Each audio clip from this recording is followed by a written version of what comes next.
लेकिन फिर भी गाना, आनंद में रहना, चिंता छोड़ो सुख से जियो का फार्मूला अपनाना, समय का ख्याल रखना। परशुराम जी क्षमा मांग रहे हैं, राम क्षमा करते हैं। परशुराम क्या कहते हैं? अनुचित वचन कहूँ अज्ञाता, क्षमहु क्षमा मंदिर दो भ्राता। हे दोनों भाई राम लक्ष्मण, तुम क्षमा के मंदिर हो, हमको क्षमा कर दो। मैंने अज्ञान बस आपको अनुचित वचन कहे हैं, मैं माफी मांग रहा हूं। परशुराम जैसा व्यक्तित्व, परशुराम जैसा महान व्यक्ति, अंशा अवतार भगवान का रूप, दूसरे भगवान से क्षमा मांग लेता है। धिक्कार है उस इंसान को जो साधारण है, वास्तव में गलती करता है, फिर भी क्षमा मांगने के नाम पर इनकार करता है और सीना जोरी करने के लिए खड़ा हो जाता है। उसको धिक्कार है, उसको चाहिए कि गलती स्वीकार करे, अपने अहंकार को छोड़े और क्षमा मांग ले, तो उसका बेड़ा पार हो जाएगा। अनुचित वचन कहूँ अज्ञाता, क्षमहु क्षमा मंदिर दो भ्राता। क्षमहु क्षमा मंदिर दो भ्राता। अनुचित वचन, संकल्प लेना, अनुचित वचन किसी को बोलना मत। और कोई आपको अनुचित वचन बोल दे तो सह लेना। सहने वाला बड़ा होता है, बोलने वाला छोटा हो जाता है। अपने रिश्तों की मर्यादा को भी मानना। कबीर साहब ने कहा है कि बोली तो अनमोल है, जो कोई बोले जान, और ये तराजू तौल के तब मुख बाहर आन। कबीर साहब ने बोली को अनमोल कहा है, क्योंकि बोली तुम खरीदना चाहो बाजार में मिल नहीं सकती आपको पैसे से, इसलिए अनमोल है। लेकिन बोली से सब कुछ पाया जा सकता है। बोलने की कला आ जाए तो आपकी दुकान भी अच्छी चलेगी। बोलने की कला आ जाए तो राजनीति में तुम प्रधानमंत्री बन सकते हो, और बोलने की कला आ जाए तो महान संत भी बन सकते हो, और बोलने की कला आ जाए तो तुम्हारा घर स्वर्ग बन सकता है। और जिनमें बोलने की कला नहीं है तो उनका घर तो नरक बन गया है, दुकान बैठ गई है, और साधु लाइन भी समाप्त हो गई है, और राजनीति भी कबाड़ा हो गई है। उनका सब 0/20 जीरो हो गया है। बोलना सीखो। बोलता तो सब संसार है, लेकिन बोलना ऐसा बोलना होना चाहिए कि आपकी बोली सुनने के लिए लोग कान लगा लें। कितने लोग बोलते हैं तो ऐसी गंदी गालियां बोलते हैं, सुनने वाले कान बंद कर लेते हैं कि इतना फोहड़ा आदमी है। और गाली देने में अगर पहला नंबर किसी का है तो माताओं बहनों का है। बिना ट्रेनिंग के ये स्पेशलिस्ट हैं, प्रथम स्थान प्राप्त किया है। पुरुष अगर 45% गाली दे सकते हैं तो इन्होंने 55% बाजी मारी है। और ऐसा गाली देती है कि कहीं भी इनका जबान रुकता नहीं है। लगता है इंग्लैंड से ट्रेनिंग करके आई है। अरे देवियों, आपकी जबान में अमृत भरा हुआ है। ये गाली दे करके अपनी जीवा को दूषित मत कीजिए। कम बोलना अच्छा है। और तुम्हारी गाली देने से कोई सुधरा कहाँ है? बाकी तुम खुद बिगड़ गई हो। सुधरे कहाँ है? कौन सुधरा है? कीचड़ से कहीं कीचड़ धुलता है? शुद्ध जल से ही कीचड़ धुल सकता है। तो ये फोहड़ गाली बकने से कहीं किसी का सुधार होता है? अपनी वाणी को शुद्ध कीजिए तो हो सकता सुधार हो जाए। अभी एक सज्जन कह रहे थे कि हमारा सुधार, कह रहे थे हम पति पत्नी दोनों अल्हड़ आदमी थे, अल्हड़। तो हमारी जो बहू आई है इतनी देवी है कि दोनों जने शर्माए के सुधर गए है। सुधरैया तो नहीं रहन, क्योंकि 40 साल की आदत खराब हो गई है।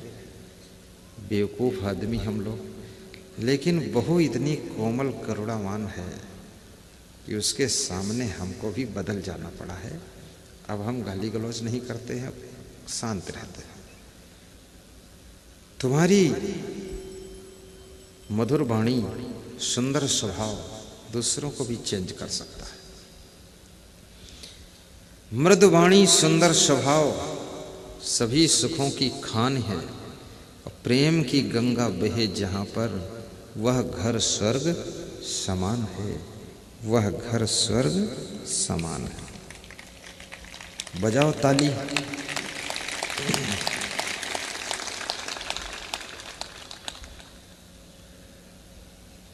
वह शहर शहर नहीं जिसमें गंदगी साफ करने के लिए नाली ना हो। पत्रकार जी, तुम भी बजाओ ताली। पत्रकार अच्छा आदमी है, मुस्कुराता है। घर में भले ना मुस्कुराता हो ये अच्छा है तो वो भी आदमी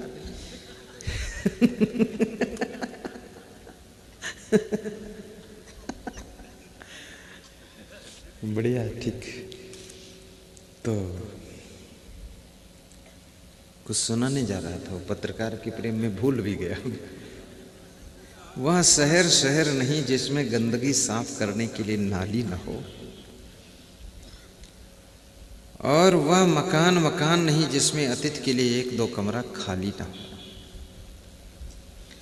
वह ट्रैक्टर ट्रैक्टर नहीं जिसमें सामान ढोने के लिए ट्राली न हो। वह खिड़की खिड़की नहीं जिसमें मच्छरों से बचने के लिए जाली न हो। और वह ससुराल ससुराल नहीं जिसमें साला और साली न हो, साला और साली न हो। और वह सभा सभा नहीं जिसमें जोरदार ताली ना हो, जोरदार ताली ना हो।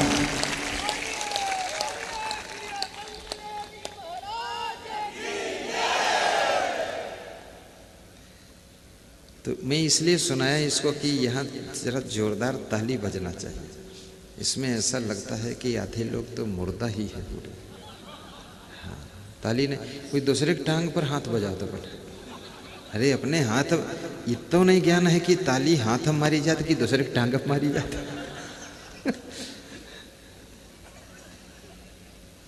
जोर से बजाना चाहिए।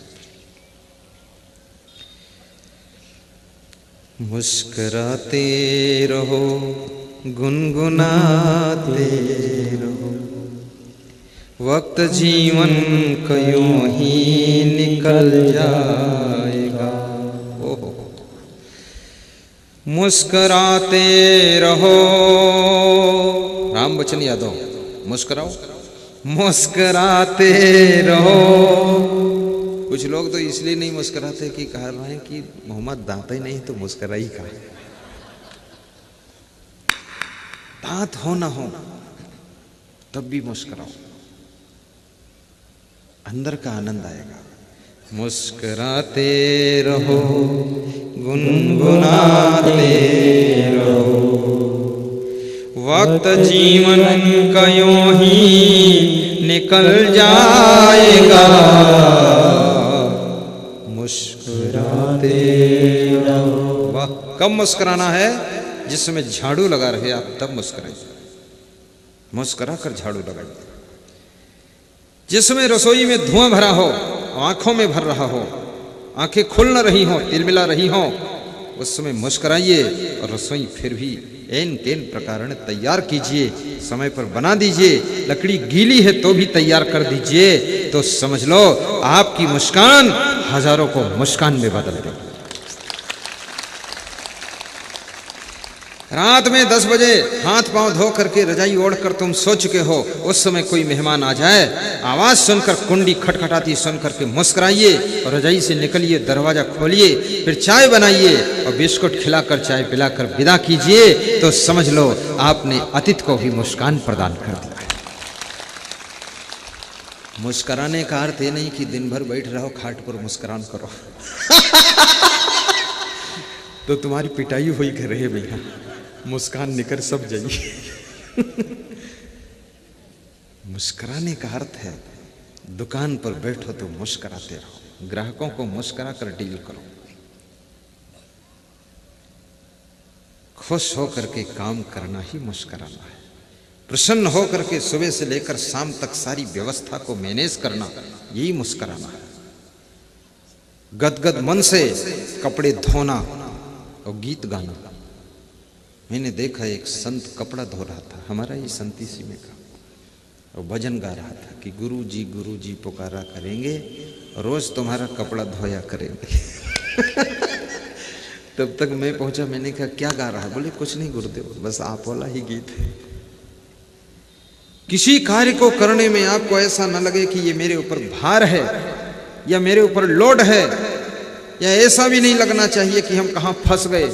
ऐसा लगना चाहिए भार नहीं है, ये मेरे लिए उपहार है, ये मेरे लिए बहार है, मेरे लिए त्योहार है।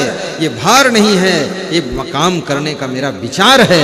ये भार नहीं है, ये तो मेरी जिंदगी का सौभाग्य है, ये काम मिला। और आपकी जिम्मेदारियां निरंतर बढ़ रही हो, आपका काम बढ़ रहा हो, आपके ऊपर बहुत बहुत लोड आ रहा हो, तो खुश हो जाना और गुरुदेव से मांगना हाथ जोड़ करके, गुरुदेव जिम्मेदारियों को कम मत करना, मेरे भार को कम मत करना, मेरे काम को मत करना, एक दो और जिम्मेदारी बढ़ा देना, लेकिन इसके साथ साथ में मेरे इन कंधों को मजबूत कर देना ताकि सारा लोड लेकर चल सकूं।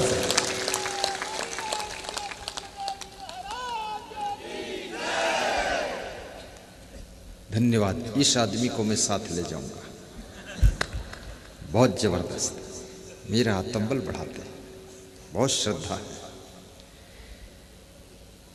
अपने कंधों को मजबूत कीजिए, और जिम्मेदारियां उसी को मिलती हैं जो जिम्मेदारी के योग्य होता है। कोई बेईमान चोर आदमी को पैसा संभालने की जिम्मेदारी नहीं देगा, आलसी को किसी प्रकार की जिम्मेदारी कोई नहीं देगा, लालची को लड्डू रखने की जिम्मेदारी कोई नहीं देगा, 2 डब्बा लड्डू खुद ही खा जाएगा। आप योग्य हो, आपके अंदर ये गुणवत्ता है, क्वालिटी है, आपके अंदर ऐसी कैपेसिटी है, क्षमता है, इसलिए आपको जिम्मेदारी दी जा रही है। सबकी जिम्मेदारी ले लेना। मैं अपने एक संत से कह रहा था कि सब संतों की मैं जिम्मेदारी लेता हूँ और सबकी जिम्मेदारी मेरे ऊपर है। हमको बड़ा आनंद आता है, सबकी भक्तों की भी जिम्मेदारी मेरे ऊपर है, सत्संग की जिम्मेदारी मेरे ऊपर है, जो कोई अतिथि है उसकी भी जिम्मेदारी है। हम जिम्मेदारी जिस दिन से लेने लगे हैं उस दिन से हमारी बुद्धि सागर बन गई है। जब तक जिम्मेदारी नहीं लोगे तब तक बुद्धि आपकी एक बूंद के समान रहेगी। जिस दिन जिम्मेदारियों को निभाओगे उस दिन बुद्धि तुम्हारी सागर बन जाएगी। खूब जिम्मेदारी लीजिए। आप अपनी ताकत को पहचानते ही नहीं हो, तुम्हारे भीतर कितनी क्षमता सोई हुई है।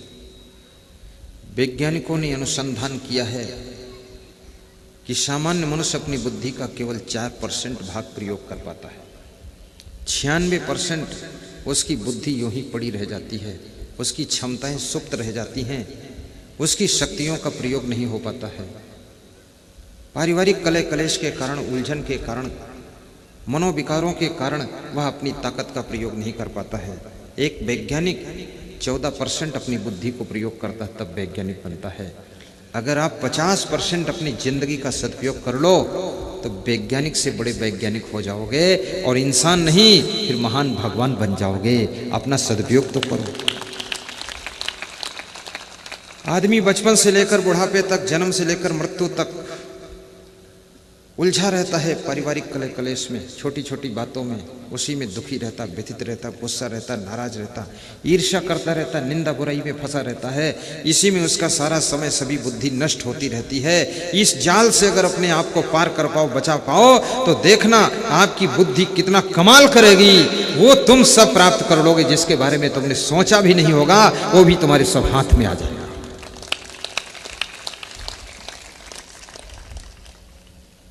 धन्यवाद है। वर्षे कंबल भीजे पानी, कबीर की है उल्टी बानी। ये कबीर की उल्टवासी को भी समझना। संत कबीर कहते हैं कंबल बरस रहा है और पानी भीग रहा है। ये कंबल कौन है? बड़ी विचार की बात है मेरे भाइयों बहनों। कंबल का स्वभाव गर्म होता है बेटी, और पानी का स्वभाव ठंडा होता है। और पानी बड़ा काम का होता है। अगर गंदा पानी हो तो भी उसको फेंकना मत, वो भी काम का है। क्या काम का है? गंदा पानी तुम्हारी प्यास को नहीं बुझा सकता है, लेकिन लगी हुई आग को बुझा सकता है। आग पर डाल दोगे उसको बुझा देगा। जो रिश्ते तुम्हारे काम के हैं उनको तो संभाल के रखना, लेकिन जो रिश्तेदार तुम्हारे काम के नहीं हैं उन रिश्तों को भी संभाल कर रखना। कम से कम कभी वह संख्या बढ़ाने में मदद करेंगे कि हमारे इतने रिश्तेदार खड़े हैं।